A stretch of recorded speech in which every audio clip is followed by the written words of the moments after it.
Wassalatu wassalamu ala asrafil anbiya'i wal mursalin wa ala alihi wa sahbihi ajma'in. Amma ba'du. Qala Allah ta'ala fil Qur'anil Karim. A'udzu billahi minasy syaithanir rajim. Bismillahirrahmanirrahim.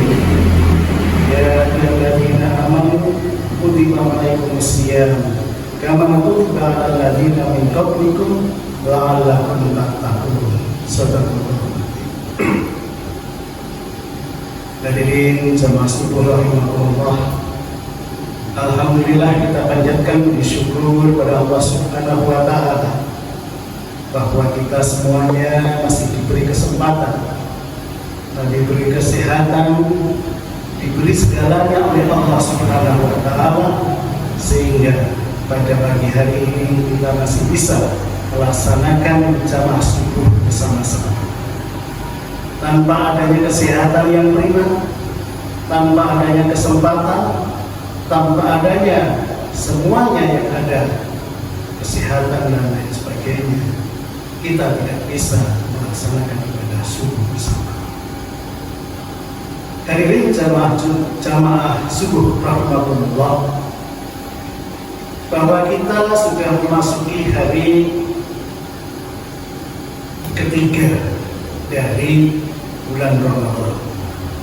Karena yang pertama hari Sabtu, kedua hari Ahad kemarin, ketiga hari Senin.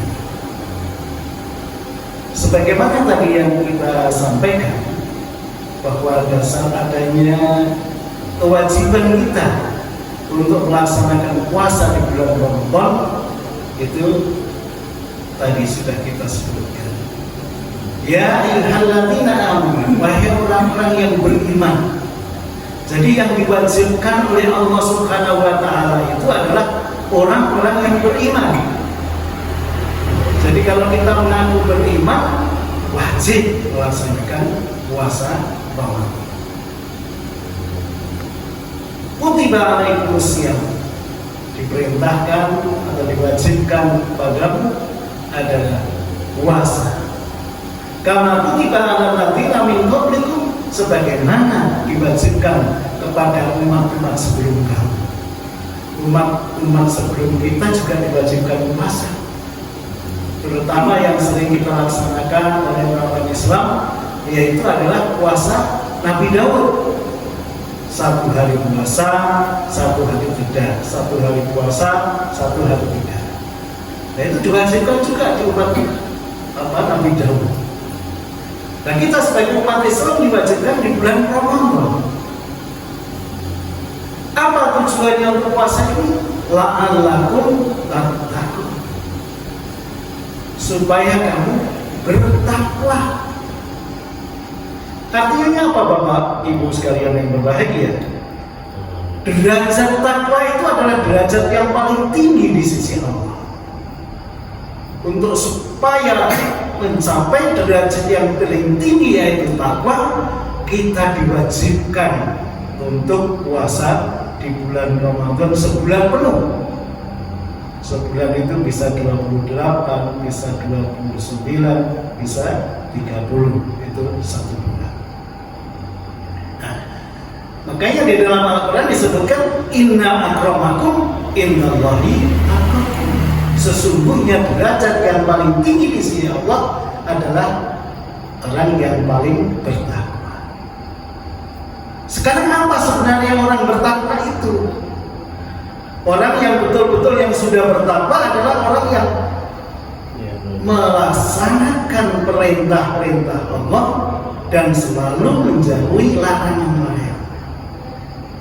Jadi sudah digariskan oleh Allah, ini halal, ini haram, ini makruh, ini mubah dan lain sebagainya. Nah, inilah larangan-larangan ini kita jauhi dan perintah-perintahnya termasuk sholat subuh ini kita laksanakan. Itu adalah artinya bertakwa. Artinya taat atas perintah-perintah Allah. Nah, untuk taat ini kita dilatih di bulan puasa ini. Sebenarnya bulan puasa ini adalah latihan bagi kita semuanya. Kalau di dalam apa itu penggodokan, di digodok dulu di sini dan lain sebagainya. Untuk apa? Untuk perang selama 1 tahun ini. Perang apa? Melawan hawa nafsu. Karena manusia itu penuh dengan hawa nafsu. Seperti umpamanya istilahnya pelatihan pemusatan sepak bola.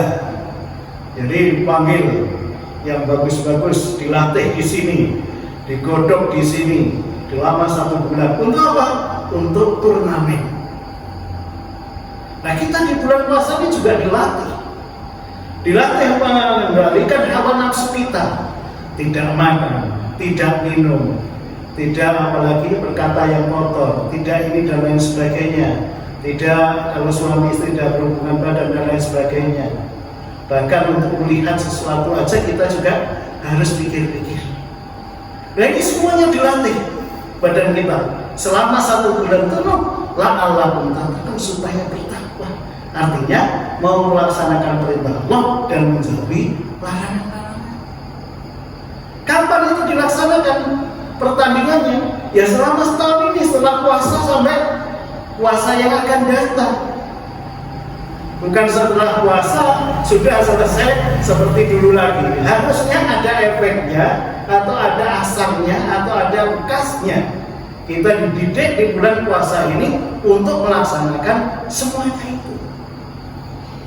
Dilarang ini kita supaya tidak merasani orang, supaya tidak melihat yang lain, supaya kita berbicara yang baik-baik dan lain sebagainya. Nahan hawa nafsu, makan dan sebagainya. Ini latihan. Nah, pertandingannya ya setelah puasa ini.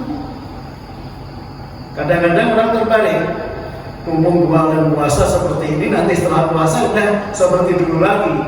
Artinya efeknya tidak ada, bekasnya dari latihan selama 1 bulan penuh itu tidak ada. Oleh karena itu, karena bulan latihan, bulan pendodokan, bulan apa istilahnya canda di muka itu, digodok di situ, dilatih untuk menghadapi 1 tahun ini. Bisa nggak kita melaksanakan perintah-perintah Allah dan menjauhi larangan-larangan? Sebab manusia itu diciptakan oleh Allah untuk ibadah. Wa ma khalaqtul jinna wal insa illa liya'budun. Dan tidaklah kami ciptakan jin dan manusia kecuali hanya untuk menyembah, beribadah pada Allah Subhanahu wa Ta'ala.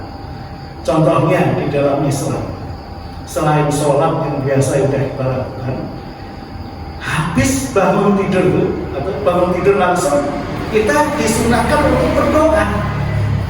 Alhamdulillahilladzi ahyana ba'da ma amatana wa ilaihin nusyur. Itu sunnah.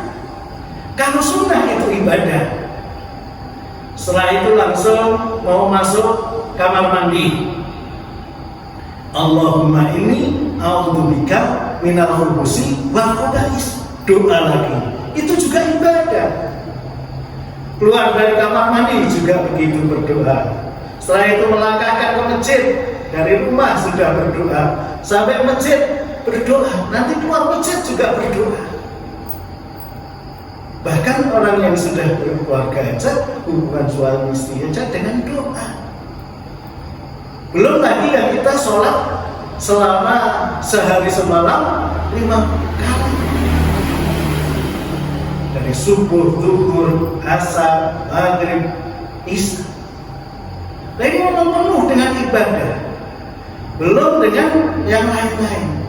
Tapi semuanya itu akan bernilai ibadah kalau kita lakukan dengan niat. Innamal a'malu binniyat wa innamal limri'in ma nawa. Segala sesuatu itu dengan niat dan segala sesuatu itu tergantung niatnya. Jadi yang pertama kalau kita bangun dalam hati kita adalah niat kita. Niat kita untuk ibadah apa enggak? Mencari ridho Allah atau enggak? Ya nih. Pokoknya kita kelihatannya masjid seperti sekarang ini, biar dilihat orang. Lain niatnya sudah. Apalagi biar dilihat calon mertua, lain lagi. Oleh karena itu, niatnya harus dibangun dari awal. Kalau niatnya ibadah, insya Allah berkah. Tapi kalau niat yang lain, ya dapat aja yang lain. Nah, oleh karena itu, niat ini adalah penting. Kita hidup tidak lama. Paling banter 100 tahun. Gitu.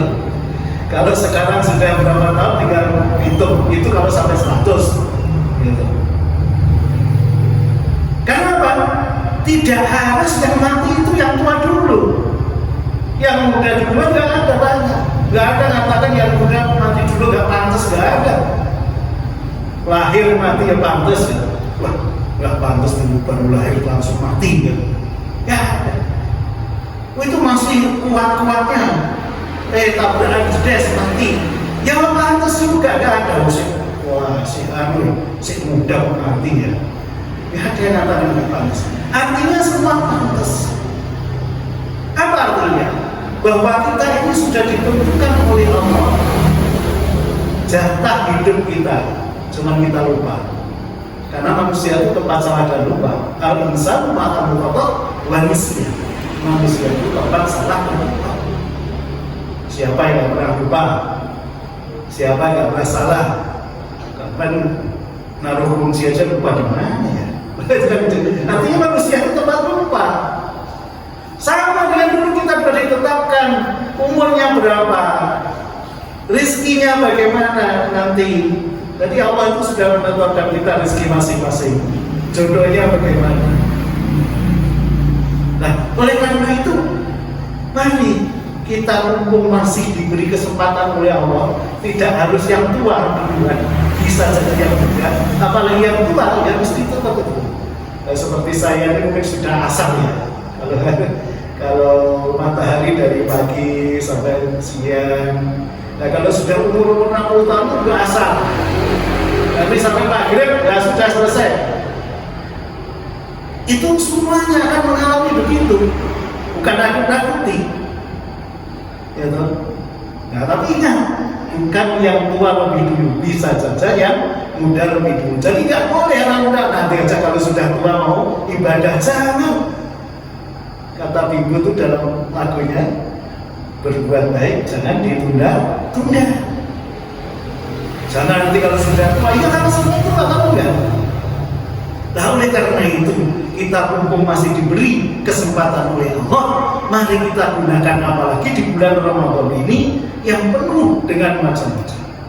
Di bulan suci itu penuh dengan hikmah, penuh dengan apa istilahnya keunggulan-keunggulan daripada bulan yang lain. Oleh karena itu, mari kita niati bersama Ramadan ini kita betul-betul menjadikan ibadah kita, niat kita ibadah hanya karena Allah. Keduanya sebagai latihan kita untuk menghadapi selama setahun ini, sehingga betul-betul kita nanti la'allakum tattaqun, supaya kamu bertakwa, melaksanakan perintah-perintah Allah dan menjauhi larangan-larangan. Ini bisa kita terapkan dalam setahun setelah hari raya. Hari raya. Ya setelah hari raya, setelah puasa atau hari raya itu. Dari mumpung ini banyak sekali sebenarnya keunggulan bulan Ramadan. Nanti kalau kita uraikan banyak sekali. Ini saya diberi waktu berapa menit, Mas? 15. Karena keunggulan Ramadan itu banyak. Di antaranya bulan Ramadan ini diturunkan Al-Quran. Al-Quran diturunkan di bulan Ramadan, enggak di bulan yang lain. Dan itu sebagai petunjuk bagi kita semuanya. Kalau kita mamanya beli sepeda motor, kan buku petunjuknya itu ada ya. Ini tempat bensin, ini tempat oli, ini bagian rem, ini dan lain sebagainya. Nah kalau salah, nggak ngikuti petunjuk itu, umpamanya tempatnya bensin dikasih oli, tempat oli dikasih bensin, ya rusak motornya kan. Sama hidup kita, Allah itu memberikan hidup selama nggak ada 100 tahun. Kalau ada itu sudah biasa hidup di 100 tahun. Itu dikasih buku pedoman, buku petunjuk, ya Al-Quran itu. Nah semuanya, bagaimana ini dan lain sebagainya. Oleh karena itu Al-Quran ini Nabi sudah bersabda, taraktu fikum amrayni, kami wariskan kepadamu dua masalah. Apabila saudara mengikuti dua masalah ini akan selamat dunia akhirat. Tapi kalau tidak akan celaka. Apa itu? Al-Quran dan Al-Hadis atau Sunnah. Nah, inilah pedoman kita. Inilah petunjuk hidup kita untuk di dunia maupun di akhirat. Mari kita laksanakan petunjuk itu. Jangan sampai salah. Oli ditaruh mesin, bensin ditaruh tempatnya oli, ubah. Sama, Al-Quran kita pelajari. Nah, mumpung bulan Ramadan itu baca Al-Quran itu bagus, dapat pahala lebih banyak. Karena di bulan Ramadan semua dilipat gandakan. Amalan-amalan sunnah dihitung amalan wajib. Amal wajib dihitung 70 sampai 700 kali lipat. Mari di bulan Ramadan ini kita laksanakan, karena hanya satu bulan ini kita manfaatkan dengan sebaik-baiknya, karena banyak sekali keunggulan di bulan Ramadan. Mudah-mudahan apa yang saya sampaikan dapat bermanfaat bagi kita semuanya. Kurang lebihnya mohon maaf. Mari kita akhiri berdoa bersama. Dan kita awal dengan umur kitab Al-Fatihah. A'udzubillahi minasyaitonir rajim. Bismillahirrahmanirrahim. Alhamdulillahirabbil alamin. Arrahmanirrahim. Maliki yaumiddin. Iyyaka na'budu wa iyyaka nasta'in. Ihdinas siratal mustaqim. Siratal ladzina an'amta 'alaihim ghairil maghdubi 'alaihim waladdallin. Amin ya rabbal alamin. Allahumma shalli ala Muhammad wa ala alihi wa sahbihi ajma'in. Birahmatika ya arhamar rahimin. Allahumma ighfir lil muslimina wal muslimat wal mu'minina wal mu'minat al-ahya'i minhum wal amwat innaka sami'un qaribun mujibud da'wati hatta hajat. Allahumma arinal haqqa haqqan warzuqna ittiba'ah wa arinal batila batilan warzuqna ijtinabah. Allahumma taqabbal minna salatana wa siyamana wa qiyamana wa ruku'ana wa sujudana bi rahmatika ya arhamar rahimin. Allahumma ij'alna fahman nabiyyin wa hifdzan mursalin wa imaman muttaqin. Rabbana zalamna anfusana wa illam taghfir lana wa tarhamna lanakunanna minal khasirin. Rabbana la tuzigh qulubana ba'da idh hadaytana wa hab lana min ladunka rahmah innaka antal wahhab. Rabbana atina fid dunya hasanah wa fil akhirati hasanah wa qina adzabannar. Subhana rabbika rabbil izzati amma yasifun wa salamun alal mursalin walhamdulillahi rabbil alamin. Kurang lebihnya mohon maaf. Bila itu hidayah. Assalamualaikum warahmatullahi wabarakatuh.